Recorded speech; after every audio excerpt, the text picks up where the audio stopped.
My name is Sam or Sammy, and you are probably watching this because A, you followed me from my ASMR channel, or B, the YouTube algorithm decided to recommend this video to you for whatever reason. This is the first video on this channel, and basically it's a lot different from ASMR. I'm still going to be talking quite gently. However, I wanted to make this channel to talk about my life experiences, things I'm struggling with, mental health, all that stuff really. Not to get sympathy or anything like that. It's just so other people can, maybe relate to what I'm going through or what I did go through. And just, it feels better to talk. So that's what I'm doing. I am talking right now to my camera, and then I'm going to post it on YouTube. I just want to put the real me out there. One thing I've learned through mental health struggles is talking really does help. You do have to find that right person, but once you find that outlet, then getting them words off your chest feels so much better. I can guarantee it. So maybe I can give people the confidence to do that as well. I think in previous day and ages, but like especially for men, there's kind of like a stigma of talking about mental health and things like that, and some people still frown upon it. Like, why are you telling people these, I guess, secrets or hidden things about yourself? And I don't like that. I hate that notion. So I want to break that notion as well, and I want to speak my mind because it makes me feel better. So that's what you do. That's what we're doing today. Thank you for joining me. I don't know how long it's going to be. It's going to be a long one. If you wanted to skip right to the story, I'd have already put a timestamp for you to do that. I just wanted to do a quick intro as well, just to kind of explain what I'm doing with this video, but also what I'm doing with the channel as a whole, really. So yeah, I feel like I forgot something that I need to talk about in terms of, what's going on here. There's no upload schedule or anything like that. Whenever I feel like talking, I'm going to make a video. And that's it really. There's no pressure on myself. It's a different channel. That's why I didn't want to put it on my ASMR channel. And yeah, I guess we can get right into it and I can stop blabbering on. But basically,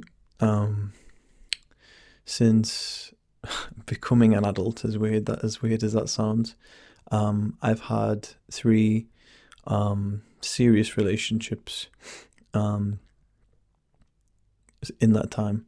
I'm currently 26, and today I'm going to talk about the second of those relationships. So not my last one, the one before that. And yeah, this story is something that I've kept to people very close to me, people I trust. I tell this story when I would, open my heart to them, and even thinking about telling the story right now to the camera, I guess to the internet, it's making me pretty anxious. But we'll get through it. It's fine. So, yeah, to kind of set the scene for this story, it basically starts when I was trying to think of my age. I think I was 20 years old. Yeah, that sounds about right. But basically, to take it a step back further, it kind of started when I was around 19. So basically, if you're from the UK, you know what I'm going to talk about. If you're from outside of the UK, basically, I guess for Americans, it was around the time when I just finished high school. If you're from the UK, I just finished sixth form. And instead of going to university to do a degree, I actually done what's called a higher level apprenticeship, or what's the word? A degree apprenticeship, where basically I get employed by a company, and then they pay my tuition fees and all that stuff for me. I get a wage. Basically, I do the degree part-time, 1 day a week, and then the other 4 days a week I work for them and do a proper job. So basically how it started was I went through all these hurdles of interviews and assessment days. It was quite a long process. And then September came around, when you'd normally be starting uni, or finding an apprenticeship, and basically we done a 16-week bridging course before we started the actual degree, to basically assess whether we were capable or not to do the degree. The degree was a degree in nuclear engineering, so quite a high skill set you need to have for that type of thing, right? So the tutors and the lecturers wanted to make sure that me and everyone else in the course was fit enough to do it. Obviously, we'd had good grades going in and we'd passed all these interviews, but they still wanted to check. Where I live in the UK is the northwest in the countryside, and to give a little bit of background information on that, it is not a very diverse place in terms of like races and culture. I would say a good 95 to 99% of people are white. So when you do see someone that isn't white, it is maybe shock's not the right word, but it's uncommon for sure. So I rocked up on the first day of this bridging course, as they called it, and there was an Indian girl there, which, like I just said, wasn't common for where I lived. Obviously you would see some groups of Asian people here and there, but like I said, not very common. So as the 16-week bridging course went on, at the start, I didn't really do much, interacting with her. I kind of, although I didn't have any friends going in, I quickly made friends with a group of people, and I kind of stuck with them and didn't really interact much with this girl. However, as time went on, through just overhearing things and as you do in like lectures and stuff like that, it turned out she was quite geeky, into the same things as me. So we eventually got talking about that type of thing, and I guess we befriended each other. Through becoming friends, I learned a bit about her, where she was from. Turns out she was actually from London, which is about 6 hours drive away from where we were based. And I was like, well, how did you come to be up here and doing this? And it turns out one of our old teachers at secondary school used to work up here, and he knows the area quite well. So he recommended to her to apply, because she was actually into nuclear engineering when they done like physics and stuff like that at school. So she moved up here by herself. Obviously all of her family and friends were still down in London, so she was by herself for most of that time. She was kind of in like a uni halls accommodation. It was just she was sharing a kitchen, and it was just a room with a bed, a desk, and then an attached bathroom. And with the nature of where we live, where I live, it takes a while sometimes to get to some shops depending on where you're at. So where she was based, she didn't have a car at the time. She was a good 30-minute walk to the shop, and then another 30 minutes back. So carrying her shopping as well.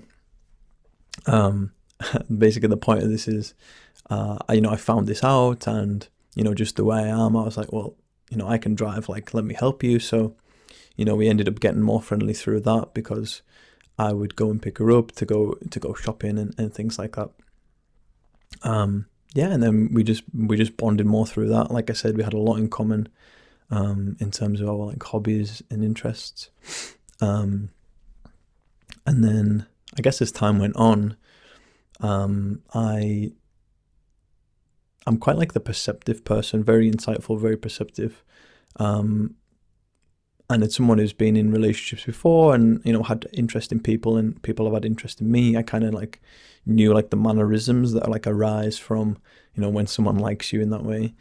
So I could kind of tell that was the case with her. Yeah, at the time, I wasn't interested in her that way, so it's kind of weird.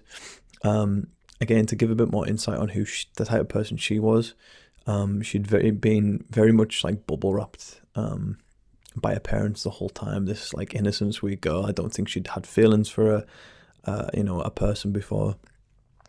Never had like a kiss or anything like even beyond that.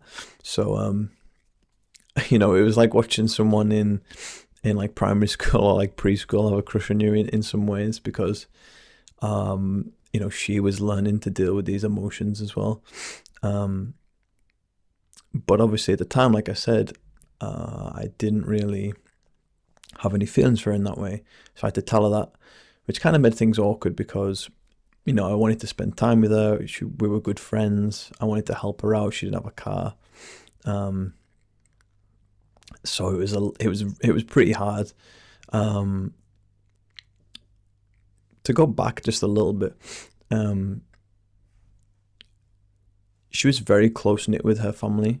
I would say most nights she'd either phone call them or they'd phone call her, which if you've been a uni student before, I can probably guess that you'd never done that with your parents, right? It's not a common thing to have phone calls with your parents every single night.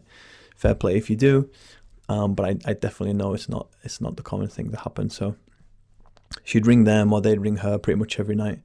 And because we came quite close, I was there most nights, so I just had to like kind of sit and chill while that happened. But the weird thing was, especially on like weekends, we'd maybe like go somewhere or do something together, and they'd be asking her like what she'd done that day, and she'd either just kind of beat around the bush on what we did that day and kind of cut that part of the day out, or she'd like substitute me for like another one of her friends who's a girl, who does the same thing, who does like the same course, which is kind of weird. But I didn't really think too much at the time. But yeah, to talk more about this girl, I obviously don't want to name her or anything like that. We can call her A. Her name begins with an A, and there's plenty of names beginning with an A. But she was Sikh. She was of Sikh religion, which is one of the I guess main religions in India. It's definitely a rare one. But yeah, she was Sikh. And yeah, to go back to the whole situation where she liked me and I didn't like her, that kind of festered for like a couple of months. There'd be periods where like she'd get like frustrated, obviously, because I didn't have those feelings back, and then she wouldn't talk to me because of it. And I'll say this now, and I say this every time I tell this story, I definitely didn't play that situation very well. I kind of messed her about. I was a bit of a dick, if I can say that word. YouTube, sorry. And at the same time, I still don't have feelings for her. I still didn't want to be with her, but I was, doing these things. But I was also still on like dating apps. So basically, what happened was one time I was on a dating app on my phone and she saw it, got so upset. We had like a big fallout because of it. And then we basically didn't talk for like 2 weeks. I think at this point we'd like pretty much knew each other for like a good year, maybe not like a year or so, but like a really long time, like just as friends. But yeah, like a period of 2 weeks where we just she just didn't even speak to me, completely shut me out, and that was fine. I probably deserved it. But yeah, like I don't know what happened. But just something kind of clicked in my head in those 2 weeks, and I was like, no, actually, actually I do like this girl. Like I want to be with her. I need to go and fix what I've done, the mess that I've made. So I like drove around to where she was staying. She'd moved out of these like halls, and she was renting like a flat with two other people. So I just drove around, walked in, like went upstairs to her room, and I'm like, I'm so sorry. Like, yeah, I just admitted that I was a dick, and I said to her how I felt, and I said that I did want to be with her, and that I did have these feelings for her, and thankfully. She still liked me. She still wanted to be with me, and she forgave me. I guess more importantly, so we got together. We got together pretty much there and then, and yeah, it was really good. We were so happy. We'd had that like foundation already for being friends with each other. We had so much in common, and yeah, it was going really well. The problem with her life at the time was, like I said, she was living with these two other people, but she didn't like it at all. They weren't very clean. They didn't tidy up after themselves. They didn't really contribute to like house chores. So she wanted to move out. But when you're on an apprentice wage, to even like find somewhere to rent can be pretty tricky, right? So she had this dilemma of like wanting to move out but not having enough money. And at this point, we'd only been together like 6 months, so it's like kind of too early to move in. But at the same time, like I felt bad and I wanted to help her, so I was like, "Look, there's this little flat up for sale. It's quite cheap. Like it was like a family friend who like owned it. He's gonna give us a good deal, and I'm gonna kind of like move in with you, and I can help you with the bills." She was all for that, so we did it, and. Yeah, we moved in. I was like kind of like semi living there permanently, but like just really happy. We like had our own place. It was nice because it was the first time that I'd moved out as well from my parents. So it felt good to have that freedom, but just to be with each other, like to come in from work or college, and just have that space to ourselves was so good. But now the problem was. Like the thing is, we never used to argue about anything. Like hardly argued, and I like look back at my other two relationships I've had, and there was so many more arguments, right? But with this one, we hardly ever argued, apart from this one thing, and that links back to what I was saying before about how she had these phone conversations with her parents, and kind of just neglected me from them, I guess. So yeah, this was even worse because now we're together and she's still not telling them about us. And when I questioned her about it, it was because I was a white boy, and she knew that her parents wouldn't, accept that.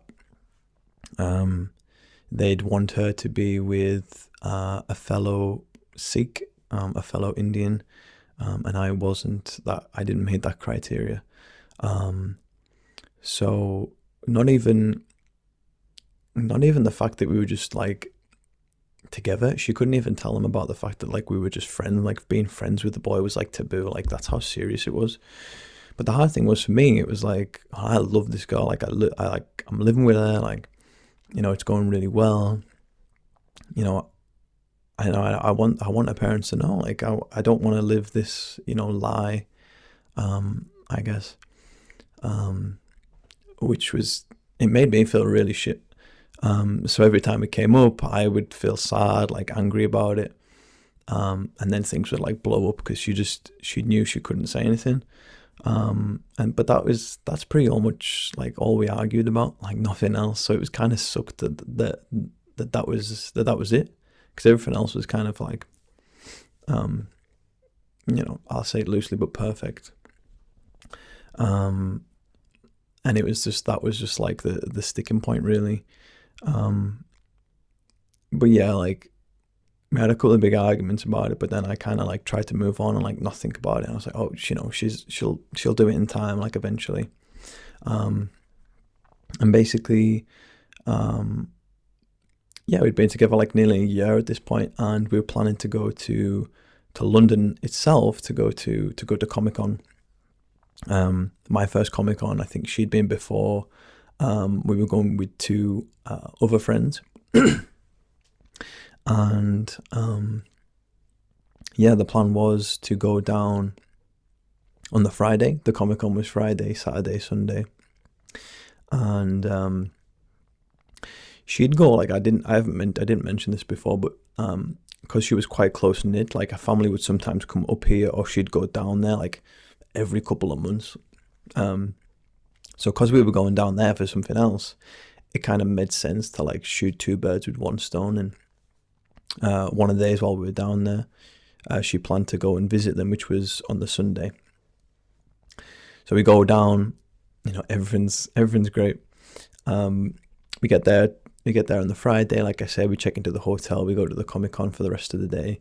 Have like the best time. Like I remember I was like, I was in my normal clothes, but like, if you ever go to Comic-Con, like more people are in costume than they are in normal clothes. So I felt so left out, but I was like so excited to put my costume on the next day.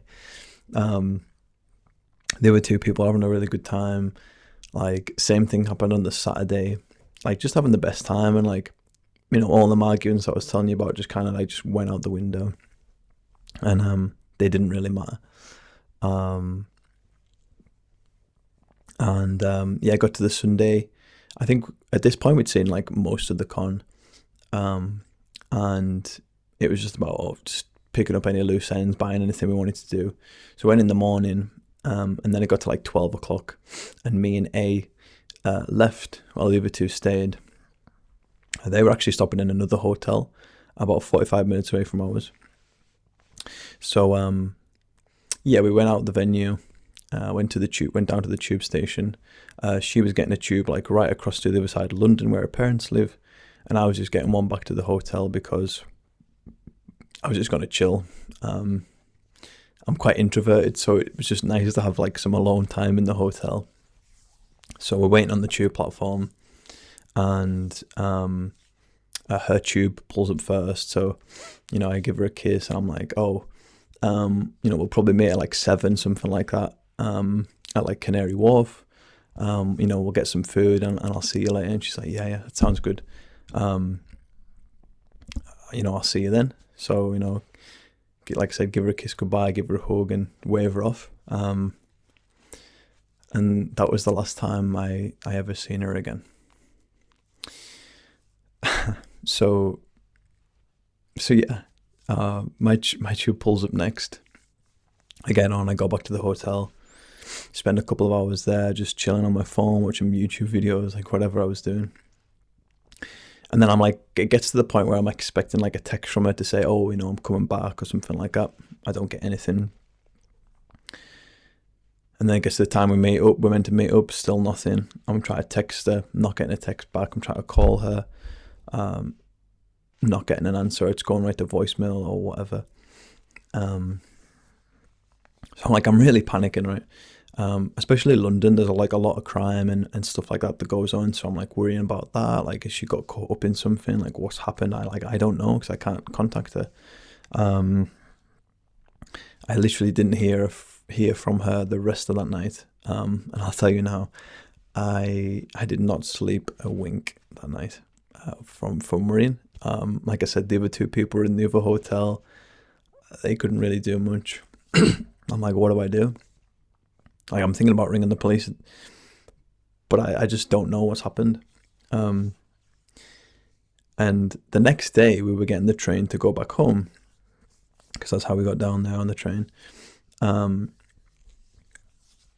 I'm like, oh, she should be getting in touch with me. So I try again in the morning, still nothing. And then I get a text from a number that I don't have on my phone, and it says, "A won't be coming home with you today." That's it. I think that's all it said. And I'm like, oh, okay. and I kind of like clicked in my head what had happened. And then for the first time ever, I have my first panic attack in a hotel room in London on my own. I don't know it's a panic attack either. So, for those of you guys that have had panic attacks, one of the main symptoms is you have a shortness of breath, or you just like stop breathing. Like you can't, you panicking so much that you can't even function to breathe. Which, you know, breathing is something that you need to stay alive. So I'm panicking and I'm not breathing. I'm like, oh, I need to do something about this. There's no one to help me. So for the very first time, again, we're doing all the first times right now. I call 999 and I have to ring an ambulance for myself, because I think I'm gonna, like, I guess, suffocate, right? Because I can't breathe. Anyway, the fact that the paramedics were coming kind of calmed me down, and I got some breath back, and I was able to breathe. So by the time they got here, I felt really bad because I was like I'm kind of okay, but I've called the paramedics out, and I'm like, shit, like I don't want to waste people's time. But you know, in that moment, like there was no other option for me. You understand? So they checked me out. I was fine, obviously, and in that moment, they basically just told me that that's what had happened. I just had a panic attack. But then I had to explain everything I've told you guys to them, to kind of like give them background as to what's been happening. And bless them, there was like 2 or 3 of them. I think there was maybe just 2, but they were super helpful. And then basically I give the phone number of A to one of them, because she wasn't answering my calls. So I was like, can you try? So the paramedic, there was a woman, she rings and she gets an answer, but it wasn't A on the phone, it was her mother. And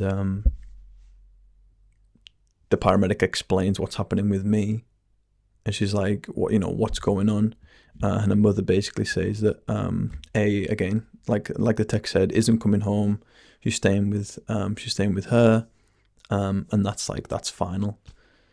So obviously the paramedic woman's not like a mediator in this situation. She's like, okay, this is it. This is what's happening. Like, I'm sorry, and I had to accept that as well. So I get a train. I have to get my stuff ready. I get the train.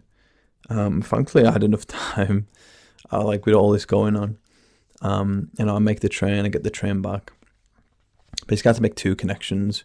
One from like London to like a major, like kind of like the closest major station to me, and then there's like a smaller train to get to my like local town. But I text my dad and I kind of told him what was happening at the time. I didn't really know, and he picked me up from the other one and drove me back. And obviously,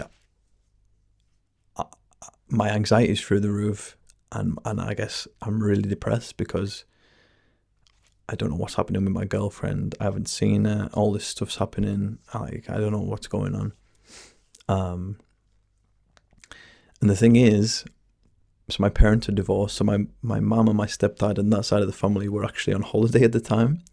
So I didn't have them to help me out. And my dad was just about to start his he does 4 days of 12-hour shifts. So he was not going to be there most of the time. So basically I decided I didn't want to be by myself, right, in this state. So I decided I'll go and live with my grandparents, and they can be there for me because obviously they don't work and all that. This was a Monday. I think I spent the rest of the week just in bed, I couldn't get out of bed. There was no mental, physical energy just to get out of bed. I was really depressed. I was trying all my social media to try and get in contact. I tried emailing her. Nothing. Couldn't get through to her. And I still don't know what's going on, you know what I mean? So I think it gets to the Saturday, and I'm like, okay, you need to get up, Sam. You need to, I don't move on. It doesn't sound like the right word, but yeah, I guess. So I get up, I go for a walk, try and clear my head, and I think, I've been at my grandparents' this whole time since I got back. I should go and check on the flat because no one's been there for nearly a week. Well, I guess more than a week at this point. So I drives up to the flat. It's got its own parking. And at this point in the timeline, like I said at the start, she didn't have her own car, but at this point she did. So I'm expecting the car to be on the drive. It's not.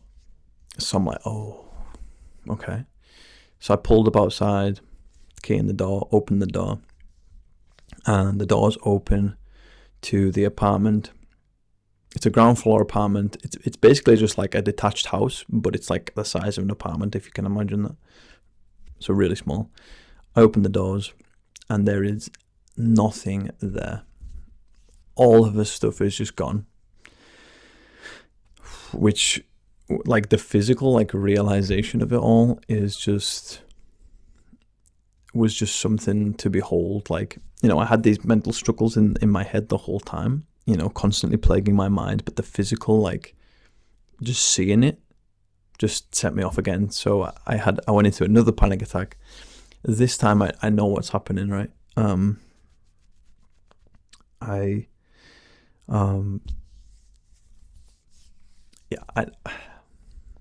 know what's happening to me. I know it's a panic attack.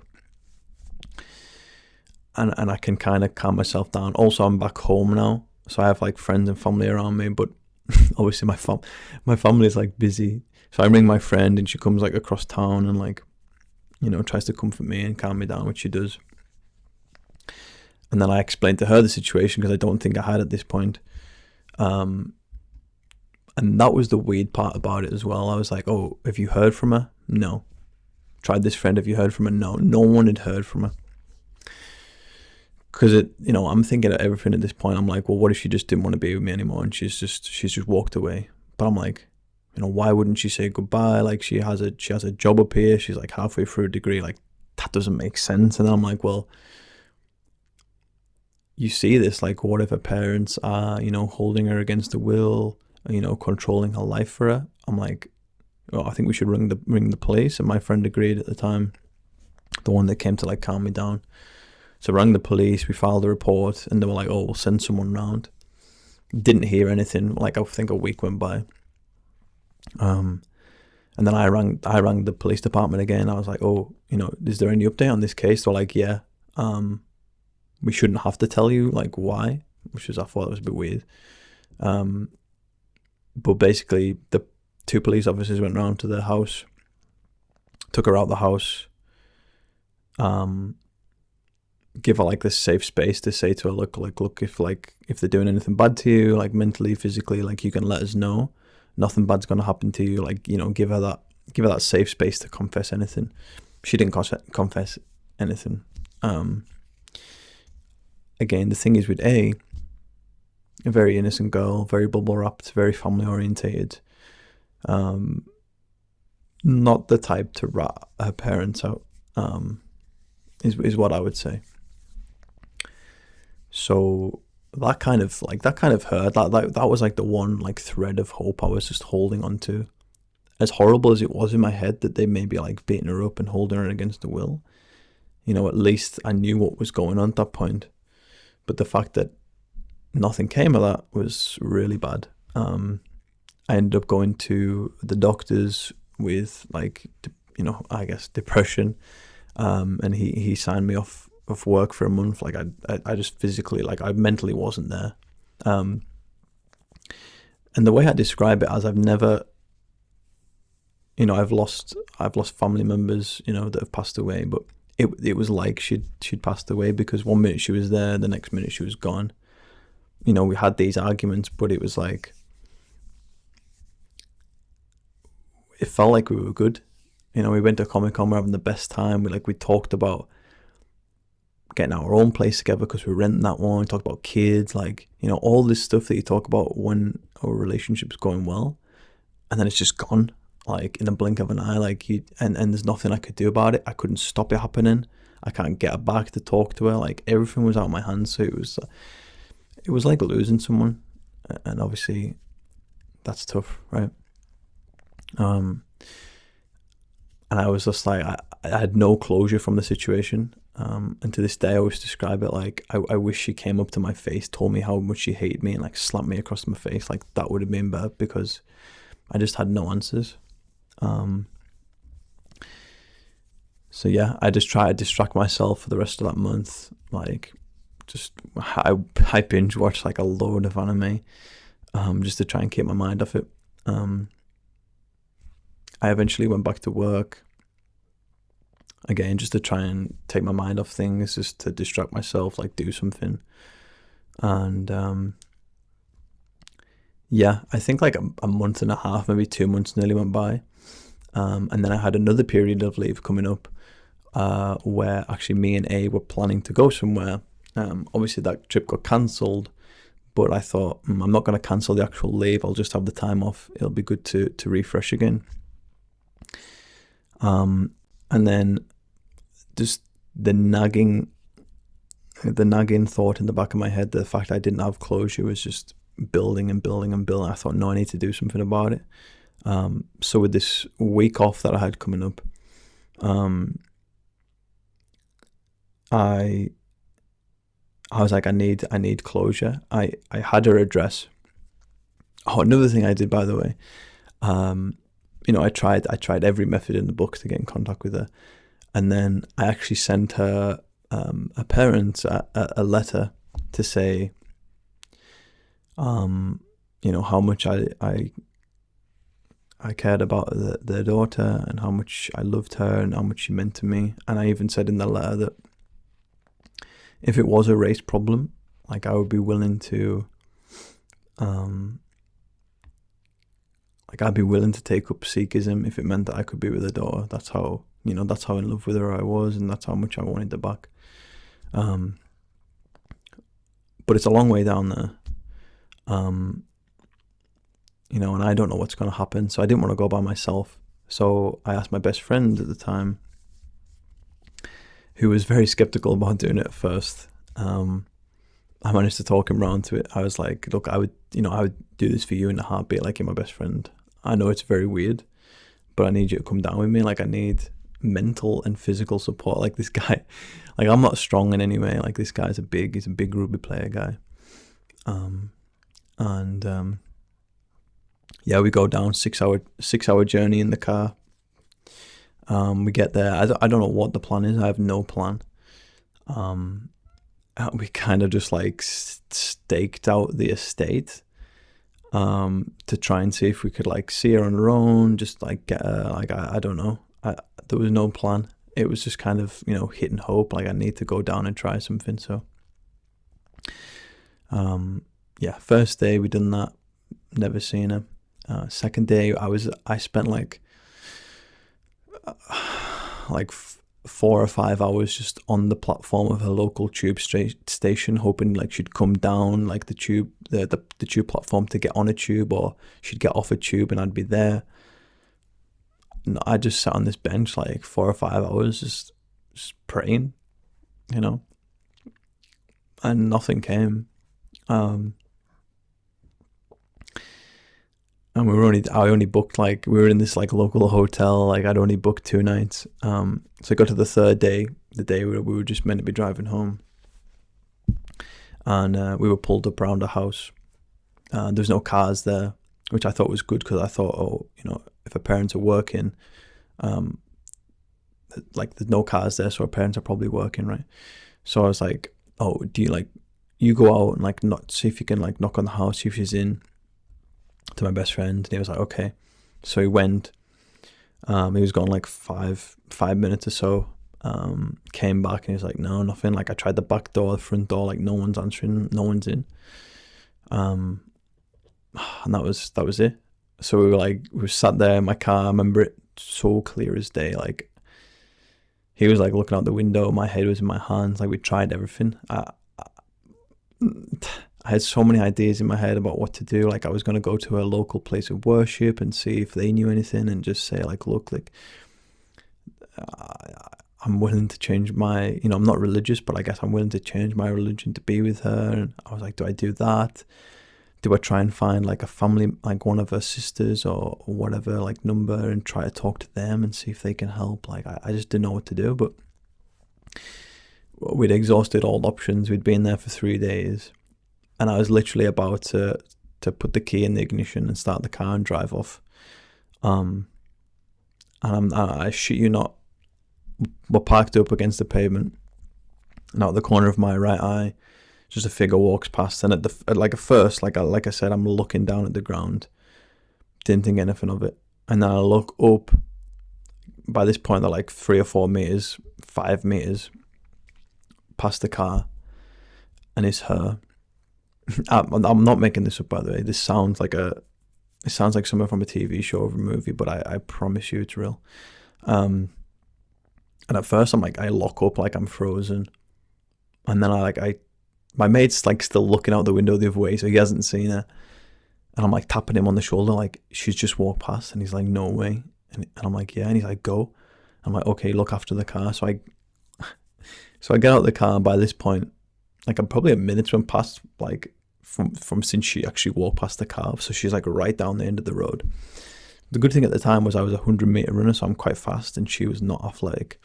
So I like start sprinting after her. Like, I haven't seen this girl in like 2 months. Like, this is my girlfriend, and I love her to bits. Like, I'm sprinting full thing, and kind of a stupid thing at the time, because all she hears is, again, she's in London. It's quite a dodgy place in some areas. She hears just like someone running behind her at her. So she like kind of like half glances over her shoulder and then starts running away herself, thinking maybe someone's attacking her. I don't know. Honestly, eventually, like I said, I'm fast, she's not. I catch up to her.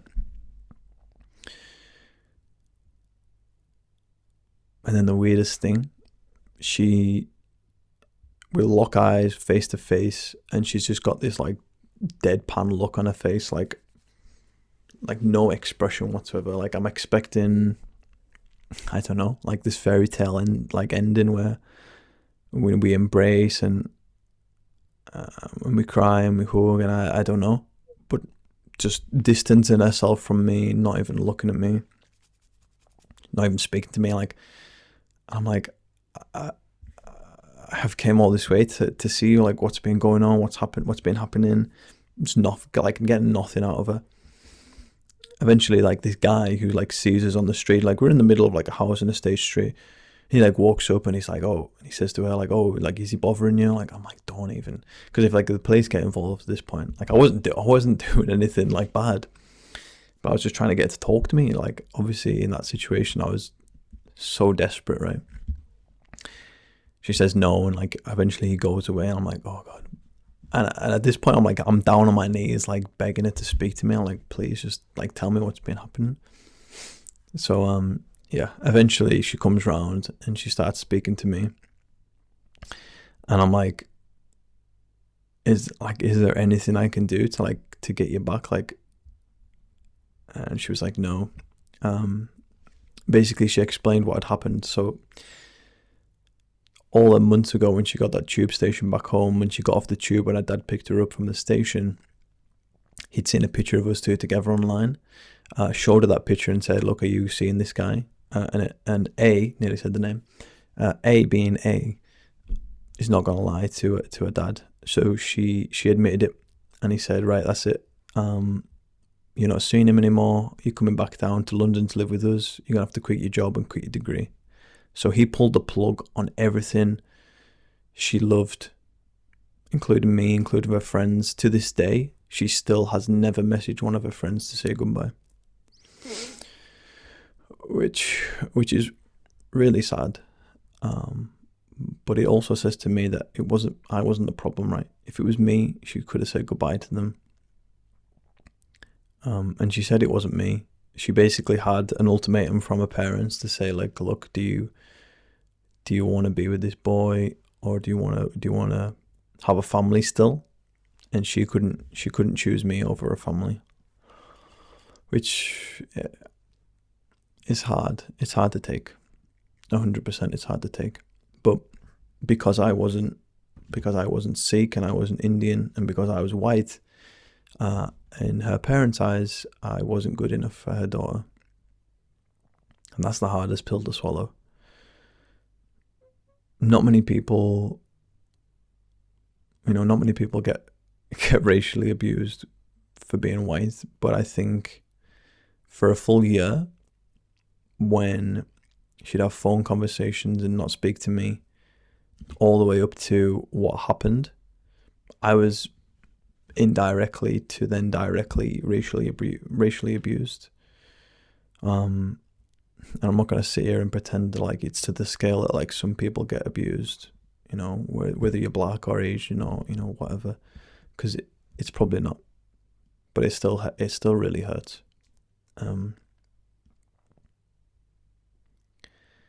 You know, I had a good job.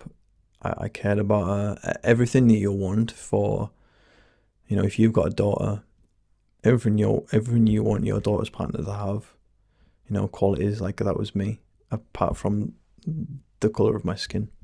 I just didn't have that. And that was the deciding factor. So, yeah, she didn't get, she got my letter that I sent, they just ignored it. They took a phone off her for a good couple of weeks or a month or something. I asked her if they'd hit her. She denied it, but I don't know if she'd admit to that anyway and grass them up. I don't know. I tried to do everything in that moment to get her to come back. I said that I'd even been in touch with the CEO of the company that employed her, who, let me tell you, is a massive government-based company, like one of the biggest companies in the UK. I can't say the name. And he even said he'd give her a job back, and I told her that. And nothing. Couldn't do it. Yeah, it was a big choice for her. You know, it was hard to leave a family behind. I get that. But yeah, we were okay. We caught up a little bit.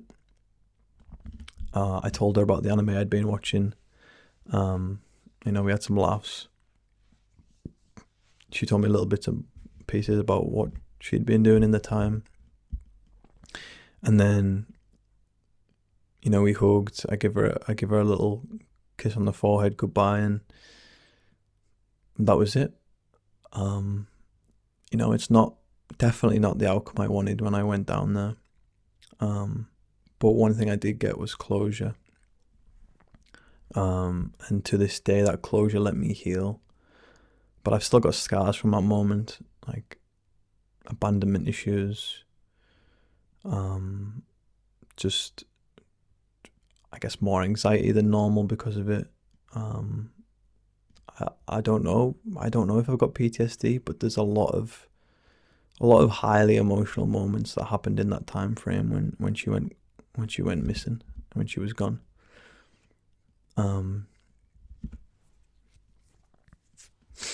So definitely tough. But like I said, I got that closure that I wanted, and I nearly didn't. But someone somewhere, I'm not religious, but someone somewhere was looking down on me that day and said, this guy needs a break. And I got one, and she walked past, and I got that chance to speak to her that I didn't think I would get. And I guess that's the story of how I was indirectly, I don't know, just racially abused. And that's how I lost my girlfriend, because of the colour of my skin. So looking back, the main thing is she's still alive. A lot of girls in that situation have ended up being killed by their parents. Some have been extradited back to their own country, as far as I know. Still, I've never spoke to her once since that conversation we had that day to this day, and it's been like 4.5 years. But to my knowledge, I think she's still in the country, so that means the most to me, that she's okay. I hope she finds someone. If you're watching this for whatever bizarre reason and whatever path life has given you to me watching this video, I moved on. I love you very much. I hope you found happiness yourself.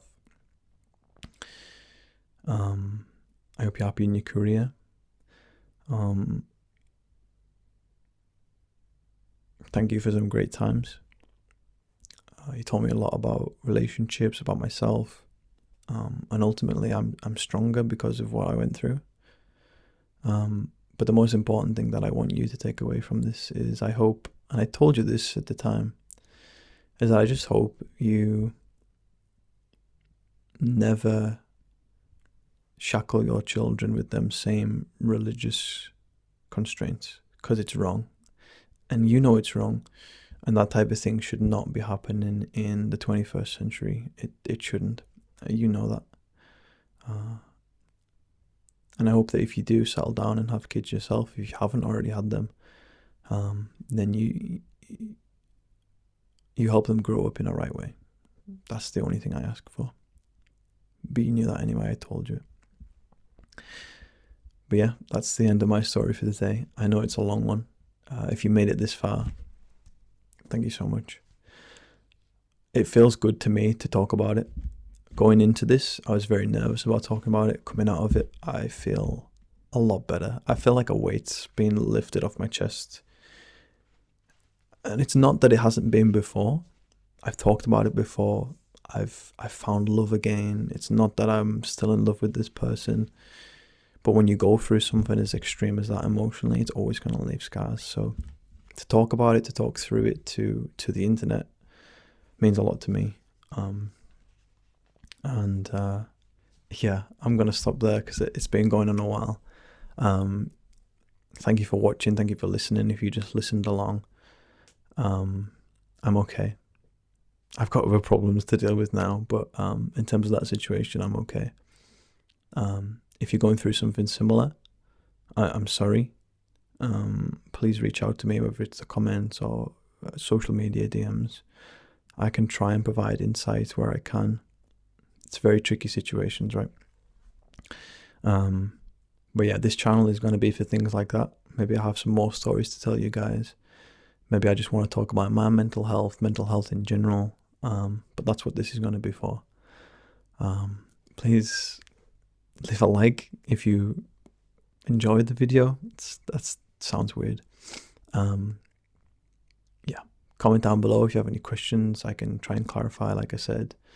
Yeah, subscribe if you're not subscribed, because there's going to be a lot of wholesome mindfulness, life lesson content on here.